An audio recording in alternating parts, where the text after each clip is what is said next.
Apa yang antum bayangkan Ustaz, ketika antum bisa menuntun kedua orang tua antum tawaf, sa'i, ke Raudhah?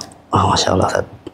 Ya itu jamaah itu datang dengan betul-betul tadi Ustaz, rasa takut akan semua kesalahan. Oke. Sampai hal-hal yang paling basic Ustaz, kadang-kadang nggak tahu, kayak misalnya Ustaz tadi saya habis makan kacang, batal wudhu nggak? Kapan rencana antum insya Allah ingin membawa mereka untuk umrah nih? Masya Allah. Ya itu Ustaz, ternyata memang. Bismillahirrahmanirrahim. Assalamualaikum warahmatullahi wabarakatuh. Alhamdulillahi rabbil alamin, wassalatu wassalamu ala asyrafil anbiya'il mursalin nabiyina Muhammadin wa ala alihi wa sahbihi wa tabi'in wa man tabi'ahum bi ihsanin ila yaumiddin, amma ba'd.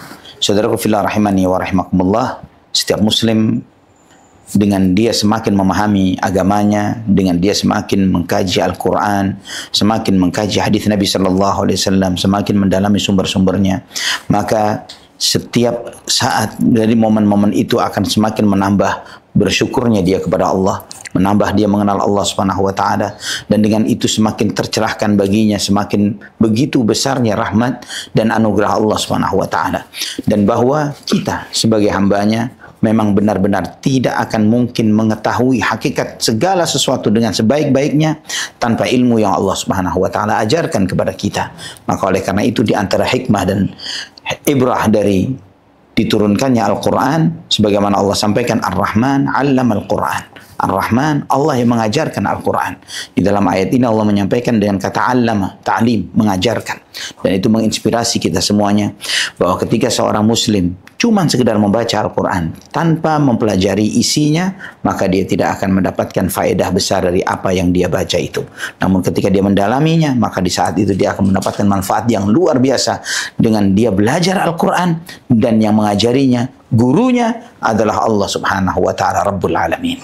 Subhanallah, pada kesempatan kali ini kita akan ditemani oleh salah seorang ustadz kita, tamu kita pada acara pada sesi cari kisah kali ini. Alhamdulillah, Ustadz Arif, hafizakallah ya Ustadz. Alhamdulillah Ustaz. Allah barik fiik Ustadz. Masya Allah, tabarakallah. Beliau seringkali membimbing jamaah umrah, dan pada kesempatan ini insya Allah beliau akan berbagi kisah dengan kita.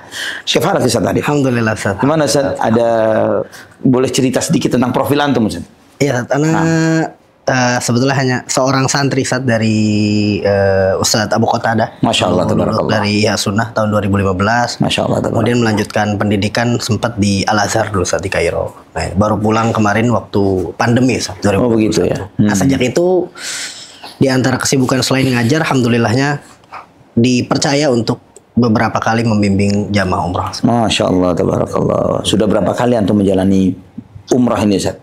Umrahnya sendiri sebagai umrah, bukan sebagai pembimbing Ustaz. Kalau sebagai umrohnya buat pribadi Ustaz, itu cuma satu kali waktu di Kairo Ustaz. Oke, itu yang pertama bahkan. Iya, itu waktu di Kairo anak itu sebelum anak pulang ke Indonesia, anak nggak mau pulang kecuali anak bisa umroh. Itu visi antum adalah seperti itu, jangan pulang kecuali sudah bisa umrah. Betul Ustaz. Karena harga tiket ke Indonesia itu jauh lebih mahal daripada umrah waktu itu. Iya betul. Gitu. Jadi anak pilih umrah, dan alhamdulillah waktu itu umrah pertama kali waktu masih mahasiswa dari Kairo ke Saudi. Qadarullah, akibat itu maka antum selesai umrah nggak bisa lanjut kuliah lagi atau gimana Ustaz? Ya ada beberapa kawan yang kayak gitu saat waktu 2020 pandemi kejebaknya di Saudi Arabia, jadi harus pulang ke Indonesia. Pulang ke Indonesia. Betul. Antum termasuk yang begitu atau bagaimana? Nah, alhamdulillah enggak, bukan yang kayak gitu. Sampai selesai di Al-Azhar? Iya. Waffaqakallah, barakallahu fiik, alhamdulillah. Nah, panggilan untuk menjadi pembimbing mulai kapan ya Ustaz? Jadi karena beberapa travel umroh itu pemiliknya adalah teman-teman dari Al-Azhar, teman-teman dari lulusan Kairo juga, ya akhirnya kami diperbantukan lah gitu saat awalnya. Cuma ketika mulai jalan, ya ada beberapa travel lain yang akhirnya minta tolong juga. Cuma memang anak termotivasi untuk ambil peran ini saat itu dapat nasihat dari guru anak Ustadz Abu Qatadah ketika beliau datang ke Kairo tahun 2017. Beliau bilang salah satu di antara medium dakwah yang sangat luar biasa sebetulnya adalah membimbing jamaah umroh, karena di momen umroh itu orang yang bahkan terhormat sekalipun bisa mendengarkan nasihat dari orang yang mungkin baru dia temui saat itu atau ustadz yang membimbingnya. Masya Allah. Gitu. Dan kita bisa ketemu sama banyak jenis orang dan tadi power untuk bisa memberikan ilmu, kemudian menyampaikan nasihat-nasihat terbaik itu justru akan lebih kena ketika orang di tanah suci. Itu yang waktu itu dinasihatkan oleh Ustadz Abu Qatada. Yang disampaikan oleh. Iya. Dan apa motivasi lain yang antum rasakan atau yang antum pikirkan terkait dengan menjadi seorang pembimbing itu, Ustaz? Ya pastinya gini, Sat. Ketika ana umroh juga pertama kali, Sat, itu memang rasanya luar biasa, Sat. Ya. Jadi perjalanan yang tidak pernah terbayangkan suasananya. Dan ketika ana umroh pertama kali itu yang ana pikirkan tuh memang ada beberapa hal yang ternyata di sana tuh banyak kekeliruan-kekeliruan, Sat, atau hal-hal yang sifatnya ini kalau sampai meleset mungkin modalnya banyak tapi orang bisa sampai salah dan keliru. Makanya di situ kami berharap bisa betul-betul ngasih bimbingan itu tadi, memberikan arahan kepada jamaah sehingga jamaah menjalani ibadahnya tuh betul-betul dengan cara yang baik, dengan cara yang benar, saat tidak takalluf, tidak aneh-aneh, tidak ikut-ikutan, sehingga uang yang sudah dikeluarkan, tenaga yang sudah dikorbankan itu tidak sia-sia. Masya Allah. Jadi antum berharap untuk menjadi seorang pembimbing yang bagaimana membimbing para jamaah umrah itu supaya mereka menjalani umrah itu dengan baik, dengan benar, tidak terlalu membebani dirinya, tidak aneh-aneh, begitu Ustaz ya? Betul, Ustaz. Masya Allah. Apa yang antum harapkan dari antum menjadi seperti itu Ustaz? Ya pastinya utamanya adalah ya agar ini juga jadi bagian dari amal yang Allah Subhanahu wa taala bisa terima pastinya, Sat. Gitu. Dan bagian dari medium pengajaran tadi, Sat. Jadi ana sebetulnya seorang pengajar dan ana ingin mengajar ke banyak jenis manusia, di antaranya adalah mengajar dalam perjalanan umroh itu, Sat. Masya Allah. Dan ngasih bimbingan kepada jamaah umroh, kemudian menemani jamaah umroh itu emang ada kebahagiaan tersendiri. Kemudian juga ya kita datang dan kembali ke tanah suci juga itu sebuah kenikmatan tersendiri juga saat itu. Jadi itu yang Masya Allah sih, kalau bagi ana itu banyak bonusnya. Ngajar yang banyak bonusnya adalah ketika membersamai para jamaah umrah. Nah, Ustaz, apa yang ada di benak antum, Ustaz? Impian apa atau harapan apa yang antum inginkan sebagai seorang pembimbing? Artinya pembimbing yang ideal itu yang seperti apa yang di benak antum itu? Mestinya seorang pembimbing itu adalah seperti ini, seperti ini, seperti ini. Itu bagaimana, Ustaz? Oh, Masya Allah. Sebetulnya harusnya Anda nanyanya ke Ustadz ini pertanyaannya. Kan setiap orang punya dream atau punya bayangan yang subjektif terkait dengan hal ini. Masya Allah. Anak yang inginkan dari antum adalah antum bayangkan Ustaz Arif sebagai seorang pembimbing itu idealnya anak adalah seperti ini. Misalnya antum membayangkan seperti itu. Kalau anak di antara target ketika ana membimbing jamaah, ana merasa berhasil ketika jamaah itu bisa tahu apa yang harus mereka lakukan dari rangkaian ibadah masing-masing.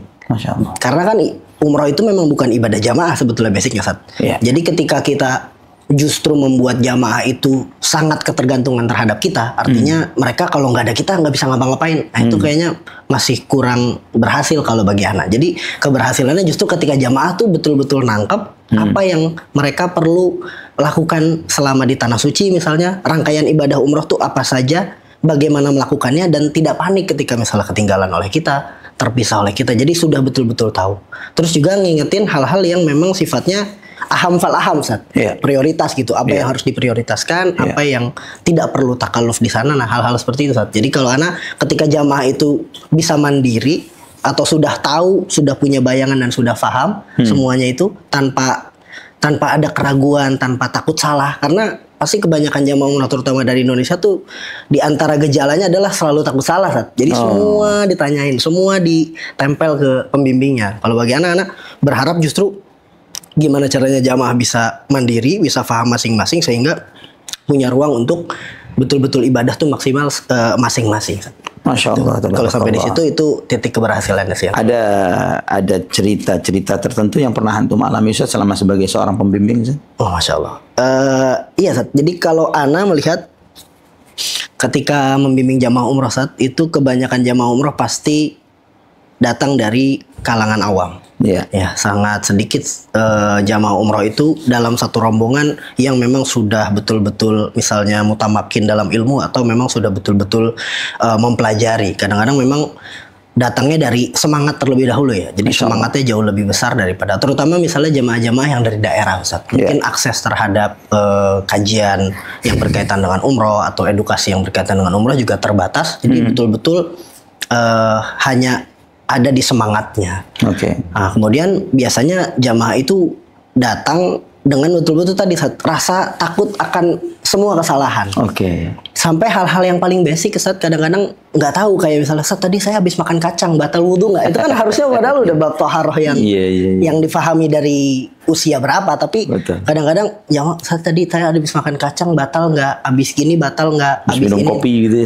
Tadi habis minum kopi saya harus wudhu lagi nggak? Jadi betul-betul ya akhirnya kadang-kadang kalau misalnya kita tidak memberikan jawaban yang memudahkan mereka akan takaluf gitu. Mereka akan takaluf. Sebagaimana juga kadang-kadang tadi pemahaman terkait dengan fadhail yang tidak proporsional kadang-kadang membuat jamaah takaluf saat kayak memaksakan hajar aswad atau misalnya Ana pernah baru aja kemarin Ustaz, umroh di Juli kemarin kan memang masih sepi. Ada jamaah Ustaz yang maksa sholat di siang hari itu tepat di belakang makam Ibrahim gitu, karena mungkin dia ngerasa afdoliyahnya di situ, tepat di situ. Tapi ada orang yang lagi tawaf. Betul. Iya Ustaz. Itu kan takaluf Ustaz. Itu membebani diri. Bukan. Alhamdulillahnya bukan. Tapi maksud Ana itu justru yang Ana khawatirkan terjadi pada jamaah yang ada di bawah naungan Ana gitu. Karena ya berarti itu masih ada hal-hal yang dia memaksakan diri padahal mudaratnya lebih besar. Nah, itu yang kadang-kadang kita pahamkan ke jamaah. Jangan sampai jamaah merasa rugi akan takut salah atau tertinggal sesuatu, padahal itu sifatnya kalau pun diusahakan itu jadinya takaluf gitu sih. Masya Allah, tabarakallah. Dari yang antum alami, ada hal cerita-cerita menarik tertentu mungkin dari jamaah ini, dari jamaah itu terkait dengan sebagai pembimbing atau antum sendiri ketika menjalani umrah, hal-hal yang menurut antum layak untuk diceritakan atau dikisahkan ke pemirsa Cari Kisah di sini supaya mereka ini bisa mengambil inspirasi, mengambil ibrah dari apa yang antum jalani. Masya Allah. Ya Ustaz. Pepatah Arab mengatakan kafratul masas tumitul ihsas ya. Jadi kalau banyak interaksi itu biasanya mengurangi rasa, mengurangi feeling, mengurangi istilahnya rasa getarannya. Kalau kita ibarat berkawan jarang ketemu mungkin masih, tapi makin ketemu nanti. Tapi kalau bagi anak itu tidak berlaku untuk umrah ya Ustaz. Jadi setiap perjumpaan kita dengan Masjidil Haram dengan Ka'bah itu, kalau yang anak rasakan itu detak jantungnya tetap sama gitu, rasa ya getarannya tetap sama, dan mudah-mudahan Allah senantiasa jaga itu, dan mudah-mudahan semua dari kaum muslimin juga mungkin yang merasakan itu, maka kenapa mereka sering bolak-balik umrah gitu kan. Itu kan karena mungkin ada faktor itu. Sama ketika anak pertama kali umrah Ustaz, di tahun 2017 waktu itu anak umrah itu dengan seadanya Ustaz, backpacker. Biayanya hanya 7 juta Ustaz. Masya Allah. Dari Kairo. Dari Kairo 7 juta biayanya. Masya Allah. Ya 7 juta tanpa hotel, nginep di Jamiah Islamiyah kalau di Madinahnya. Kemudian kalau di Ajiatnya Ana nginep sama teman-teman dari Bulpuro. Jadi memang sangat ekonomis. Yang Ana kaget itu Ustaz, ternyata jarak Mekah Madinah itu lumayan. Dan Ana terbayang di situ, yang Ana bayangkan ketika umroh itu satu-satunya yang Ana ingat tuh kisahnya Uwais Al-Qarni jadinya. Ini kalau dari Madinah ke Mekah dengan bis yang Anda lihat jalanannya seperti itu, kalau jalan kaki kayak gimana? Nah, sementara Uwais Al-Qarni itu kan gendong ibunya gitu. Itu yang Anda ingat, udah ke orang tua terus. Mana selalu impian Anda mudah-mudahan bisa satu hari ajak orang tua ke Tanah Suci. Ya alhamdulillah sampai saat ini belum Allah kasih kemampuan, tapi itu yang Anda ingat. Jadi perjalanan yang subhanallah menguras tenaga ini saat ini Ana langsung keingetan tadi Uwais Al-Qarni. Kemudian yang kisah orang Khurasan juga yang menggendong ibundanya, bertanya kepada Abdullah bin Abbas, dan beliau kan bilang, ini apa yang kamu lakukan ini nggak ngebalas kebaikan ibundamu. Bahkan hentakan kaki saat beliau melahirkanmu ini nggak kebalas kalaupun kamu gendong. Saya bilang, Masya Allah. Aduh, padahal kita ini untuk cari dapat biayanya aja.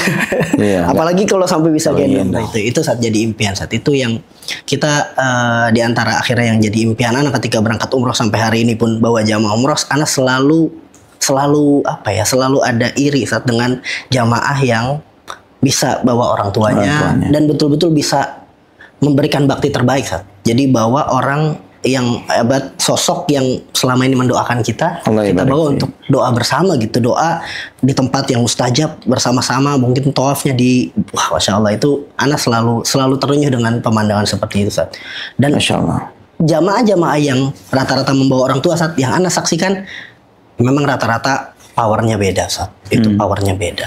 Kemudahan untuk mereka Allah berikan jalan yang berbeda. Anda pernah bawa Ustaz jamaah ke Raudhah Ya.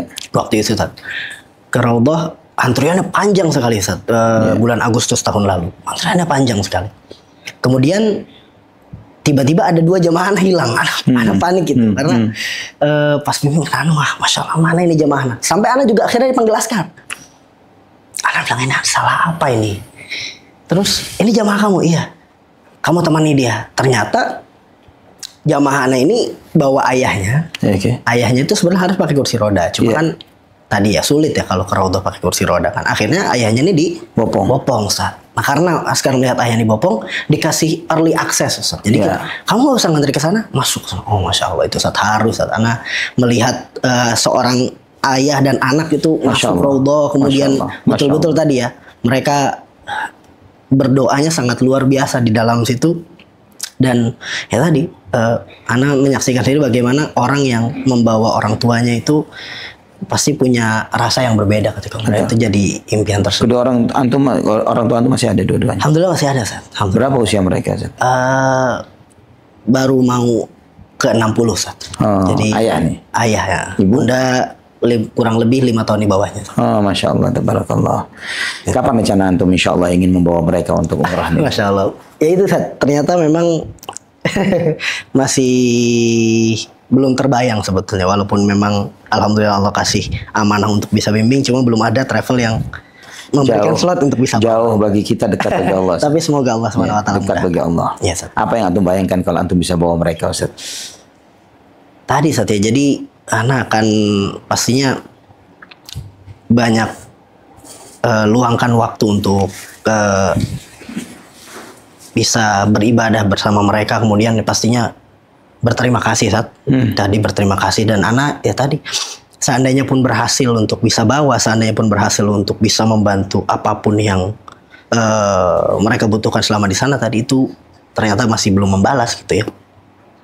Jadi ya sejauh ini itu Ustaz, ingin punya waktu untuk bisa sama-sama menghabiskan, masya Allah, menghabiskan waktu ibadah, berdoa di sana, ya.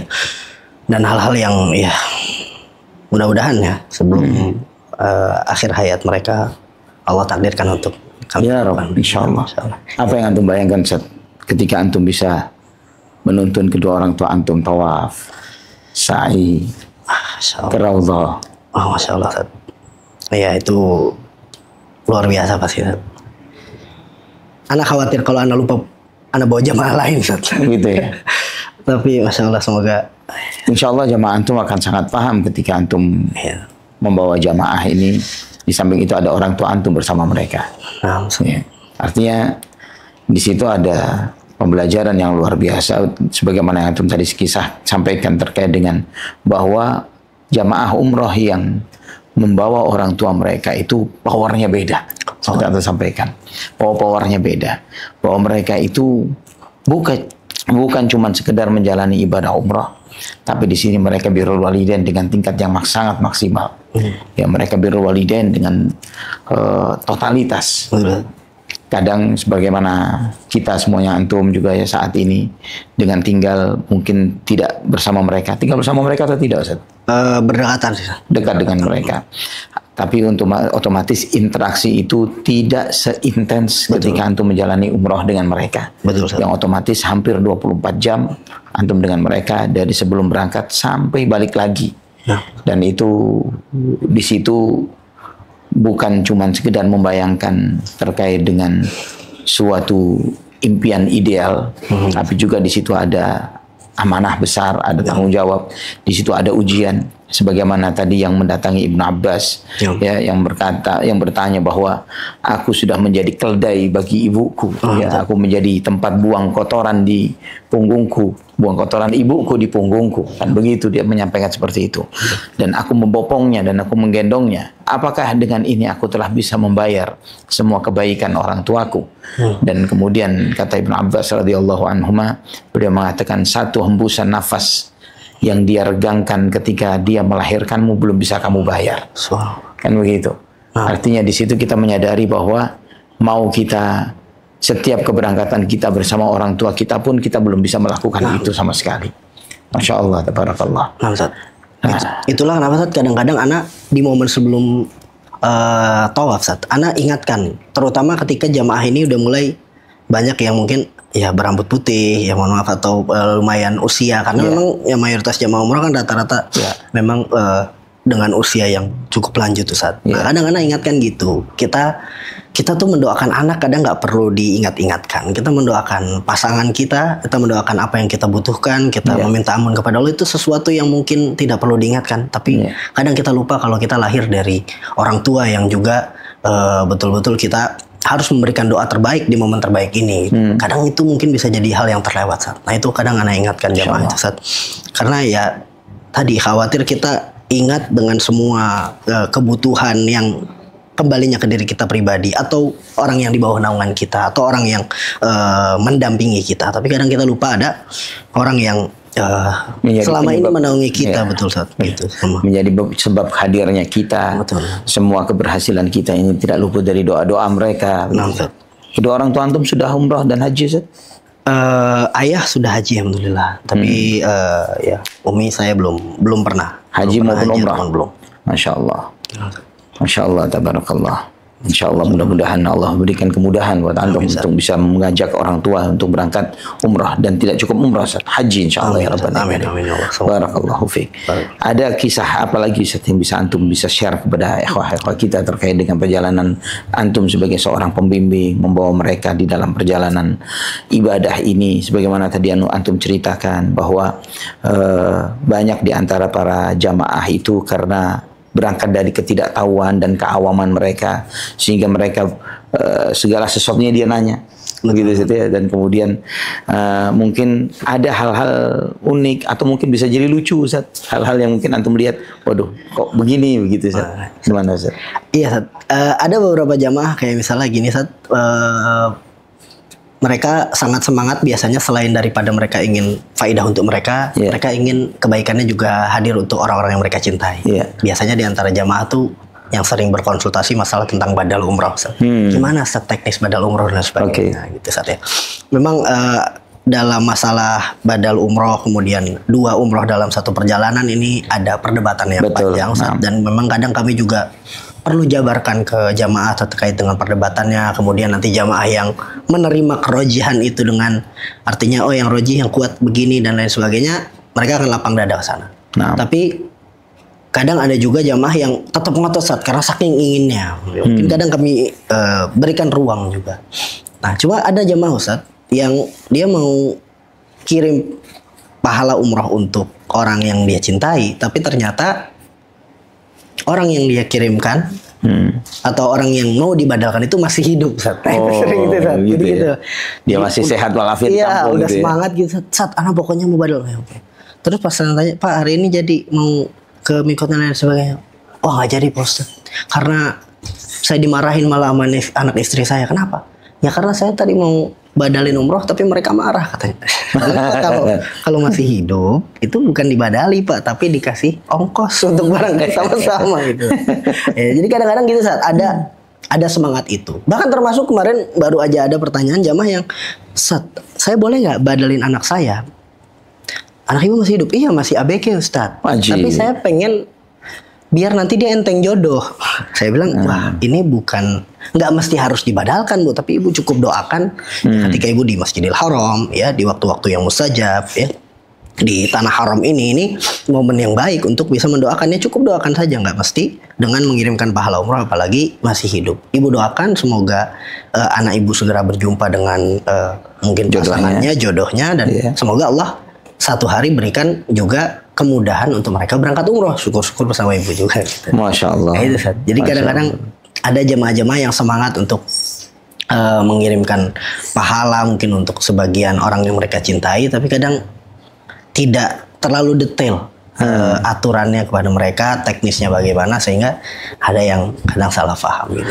Bagaimana antum mencoba untuk memberikan pengarahan bagi mereka sebelum menjalankan ibadah umrah ini, artinya terkait dengan manasik umrahnya sendiri. Itu seperti apa supaya mereka itu memiliki bekal yang cukup bagi mereka sebelum menjalani ibadah ini? Iya, tadi Ana pribadi selalu tekankan dan garis bawahi dengan bahwa Bapak Ibu ini ibadah bukan ibadah berjamaah. Jadi ketika nanti kita laksanakan rangkaian ibadah umroh, saya bukan imam untuk Bapak Ibu sekalian. Saya hanya pendamping. Saya hanya mendampingi Bapak Ibu, mungkin mengingatkan apa yang perlu dibaca, tapi juga di antara doa-doa terbaik adalah doa yang betul-betul datang dari hati. Misalnya terkait dengan doa, kadang yang paling sering ditanyakan kan doa. Betul. Gitu kan. Kan Imam Ibnu Qayyim mengatakan doa itu kasahmi wal qaus gitu, seperti anak panah dan busur panah, dan anak panahnya adalah doa, busur panahnya adalah hati. Dan hati itu dia tidak akan kuat meminta kecuali berdoa dengan apa yang difahami. Berdoa apa yang betul-betul kita butuhkan. Berdoa dengan apa yang betul-betul kita inginkan. Ya, terutama doa masalah ya gitu. Apa yang kita minta kepada Allah itu yang sebisa mungkin kita pahami. Karena saya seringkali Bapak Ibu, kalaupun Bapak Ibu nggak hafal doanya, minimal pelajari. Apa yang Bapak Ibu ingin munajatkan di sana, pelajari. Saya tidak bisa menyeragamkan semua orang, karena orang mungkin beda-beda dalam apa yang ingin diminta kepada Allah di momen-momen mustajab ketika perjalanan umroh. Jadi Bapak Ibu siapkan masing-masing doanya dan pelajari apa doa yang warid dari Nabi yang kuat, nanti bisa kami bantu untuk carikan sesuai dengan apa yang Bapak Ibu butuhkan. Mungkin ada yang butuhnya kesembuhan lebih banyak kan gitu, ada yang berharap keturunan kan gitu. Karena jangan sampai ada yang kemarin baru viral kan, yang orang dibimbing gitu dengan pembimbingnya, terus dia Allahumma zawijni arba'an kan gitu. Sementara ini kakek-kakek Ustaz, ya kan. Nah, itu kan kasihan kan. Kasihan kakek-kakeknya karena dia belum tentu butuh itu. Pembimbingnya butuh kan gitu. Masya Allah, pembimbingnya butuh nikah 4 gitu Ustaz ya. Kakek-kakek ini kalau nikah 4 cepat mati Ustaz. Iya, dan kasihan kalau sampai ke keluarganya dia susah klarifikasi. Masya Allah, Masya Allah, Masya Allah. Kadang-kadang begitu Ustaz. Jadi karena ada pola di mana pasti jamaah terutama dari Indonesia itu sering bergantung sama pembimbing. Nah, kami itu ingatkan itu, Bapak Ibu jangan panik. Kemudian ketika tawaf itu yang dibutuhkan misalnya kekhusyuan itu jauh lebih diutamakan. Jadi jangan sampai ketika misalnya kepisah itu langsung panik, langsung cari Ustaz. Putaran tawaf kita harus ingat masing-masing.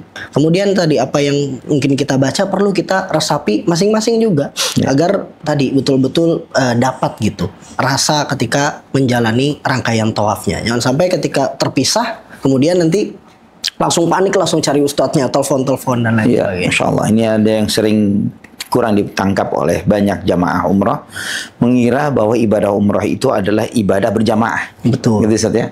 Padahal ibadah umrah adalah ibadah infiradi, sendiri-sendiri. Setiap orang itu beribadah sendiri-sendiri.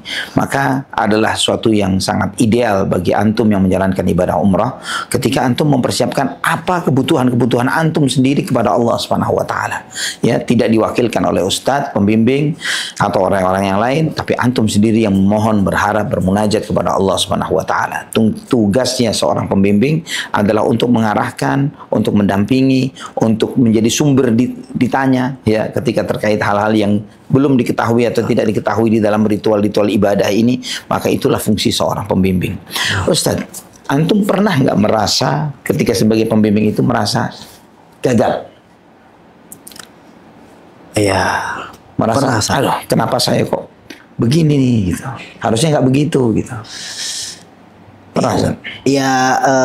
Iya, kadang-kadang ada rasa seperti itu tadi ketika jamaah itu ternyata belum clear. Atau pengetahuan terkait dengan apa yang harus dilakukan di sana. Ada takaluf-takaluf yang akhirnya mereka terlibat. Atau bahkan misalnya ada sebagian jamaah yang misalnya miss mungkin di mahdurat ihram. Jika misalnya ya ternyata masih ada yang melakukan gitu dan sebagainya. Makanya kadang-kadang dari sekali kejadian kadang kita evaluasi Pak Ustaz. Di keberangkatan selanjutnya berarti hal-hal seperti ini tidak harus ditekankan, harus digarisbawahi dan lain sebagainya. Di antara yang kadang terjadi adalah distraksi ketika tawaf Ustaz. Kadang kita tekankan khusyuk, kemudian jamaah ada yang terdistract oleh kebiasaan banyak jamaah, tapi memang biasanya ini jamaah India. Mungkin orang Indonesia kadang melihat merasa itu normal. Sekarang itu Hana hampir selalu ingatkan itu Ustaz. Yaitu ketika tawaf main HP. Entah live entah video call keluarga. Memang itu momen yang mungkin ingin dikabarkan, tapi saya bilang Bapak Ibu itu akan membuat puluhan juta yang Bapak Ibu keluarkan berpotensi tidak ada nilainya ketika kekhusyuannya tergadaikan gitu. Bagaimana kita bisa bermunajat kepada Allah sementara kita sibuk dengan interaksi apa yang ada di luar walaupun itu dengan handphone kita. Makanya gitu. Nah, seringkali saat Ana ngerasa gagal ketika jamaah lebih sibuk dengan handphonenya di momen di saat. Yang terkadang jamaah belum paham itu Ustaz, bahwa pada hakikatnya tawaf itu adalah sholat. Ya, namun di dalamnya diizinkan untuk berbicara. Betul. Kan itu Ustaz ya. Bahwa itu sholat. Jadi dituntut kekhusyuan di dalam menjalankan ibadah tawaf itu sendiri. Betul.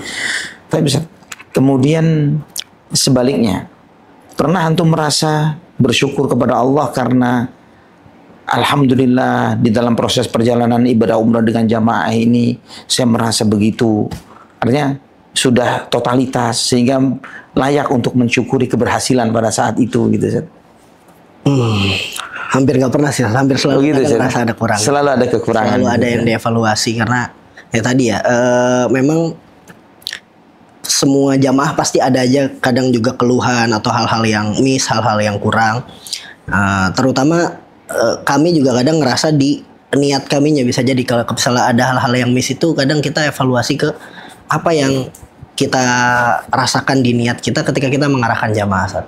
Karena bagi Ana yang terberat dari menjadi pembimbing ibadah itu dan di bab ibadahnya adalah bagaimana niat kita diluruskan dalam segala gerak-gerik kita Ustaz. Sahih.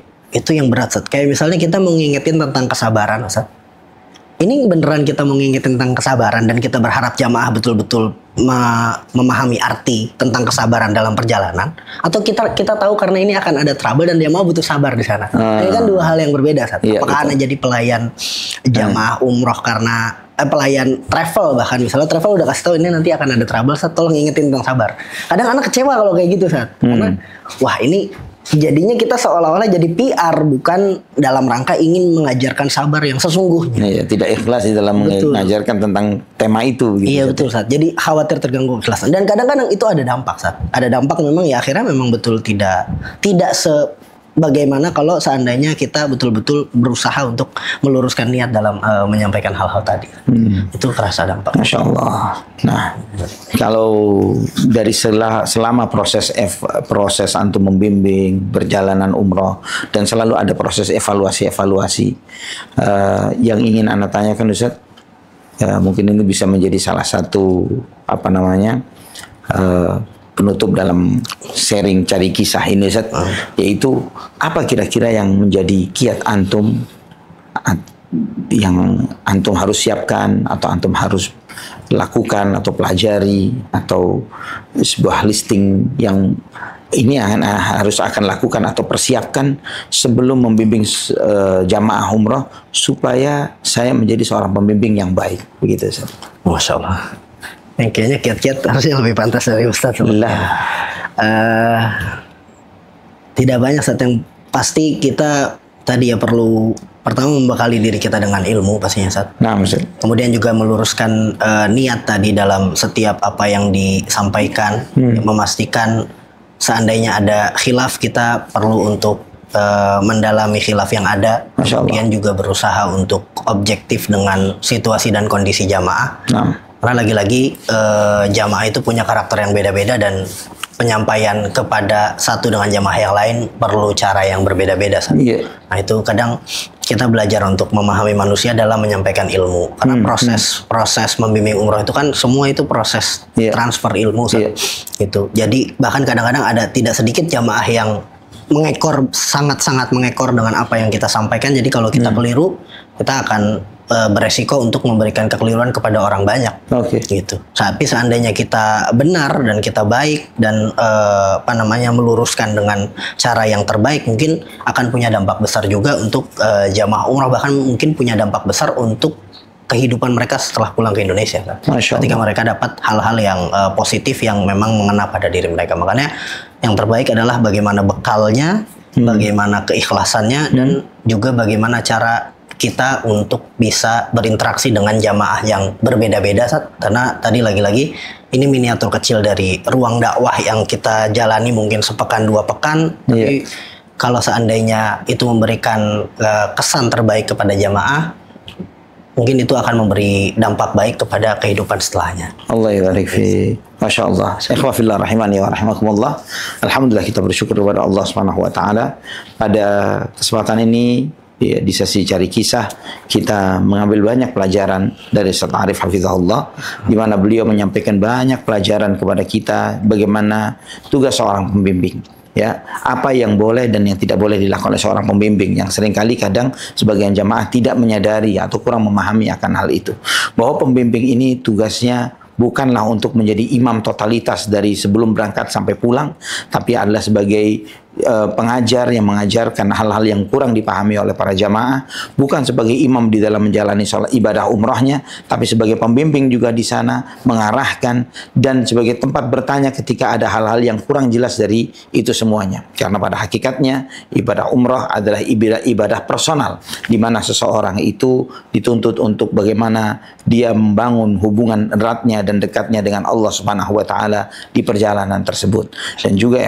ikhwatal iman rahimani wa rahimakumullah, sebagaimana Ustaz Arif tadi sampaikan, bahwa pentingnya keikhlasan di dalam segala aktivitas ibadah kita, apakah itu sebagai jamaah ataupun sebagai pembimbing, ya, yang harus disiapkan yang paling mendasar adalah keikhlasan karena Allah Subhanahu wa taala. Baik keikhlasan di dalam niat keberangkatan ini, termasuk keikhlasan di dalam menyampaikan materi-materi apa yang ingin diajarkan kepada jamaah, karena jangan sampai itu cuma sekedar titipan pesanan dari travel yang yang kita menjadi perwakilan mereka. Semoga pembelajaran ini memberi manfaat besar bagi antum, bagi kita semuanya. Semoga Allah Subhanahu wa taala memudahkan bagi antum pemirsa cari kisah yang belum berangkat umrah, belum berangkat haji, segera dimudahkan oleh Allah Subhanahu wa taala untuk menjalankan ibadah umrah dan haji, dan semoga Allah Subhanahu wa taala menjadikan ibadah umrah dan haji yang antum lakukan sebagai umrah yang mabrurah maqbulah dan haji yang mabrur yang buahnya adalah surga. Aqulu qouli hadza wassalamu alaikum warahmatullahi wabarakatuh. Waalaikumsalam.